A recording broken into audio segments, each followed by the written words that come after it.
কোর্টের নির্দেশে উত্তরপাড়ায় খোলা হলো বাড়ির ছাদে টিনের শেড। উত্তরপাড়ার মাকলা সারদা পল্লীর একটি বহুতলের উপর টিনের শেড তৈরি করা হয়েছিল, যা নিয়েই আপত্তি জানিয়ে পুরসভায় যান এক প্রতিবেশী। উত্তরপাড়া পুরসভায় অভিযোগ জানিয়ে কোনো পদক্ষেপ না নেওয়ায় অবশেষে বাধ্য হয়েই কলকাতা হাইকোর্টের দ্বারস্থ বিশ্বজিৎ বাবু। 2022 সালে হাইকোর্টের নির্দেশে টিনের শেডটি ভাঙার জন্য নির্দেশ দেওয়া হয় উত্তরপাড়া পুরসভাকে, কিন্তু কোনো রকম পদক্ষেপ না নেওয়ায় আবারও 2023 সালে হাইকোর্ট অবমাননার মামলা করা হয়। তারপরেও কোনো লাভ হয়নি বলেই অভিযোগ।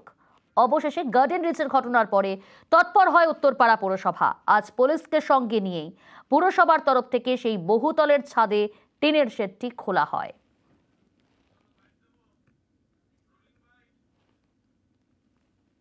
ও আনঅথরাইজ কনস্ট্রাকশন করছিল 5 তলা।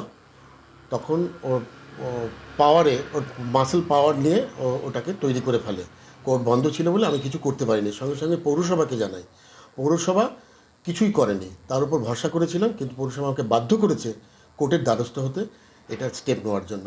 গার্ডেন রিচের ঘটনার জন্য হয়তো পশ্চিমবঙ্গের এরকম সারা পশ্চিমবঙ্গে প্রচুর আনঅথরাইজ কনস্ট্রাকশন আছে।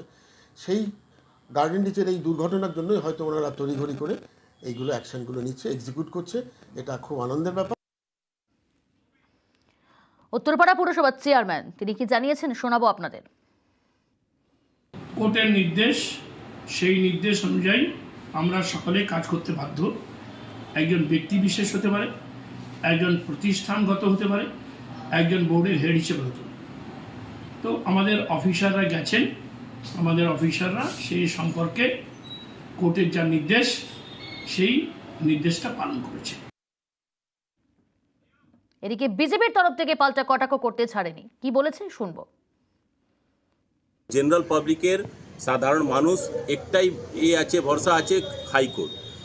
যেরকম দেখুন চাকরি ঘোটালা বলুন, তারপরে বালি ঘোটালা, যে ঘোটালা আপনি মিউনিসিপ্যালিটি ঘোটালা, সব হাইকোর্ট ছাড়া তো রাজ্য সরকার বা মিউনিসিপ্যালিটি কিছু করছে না।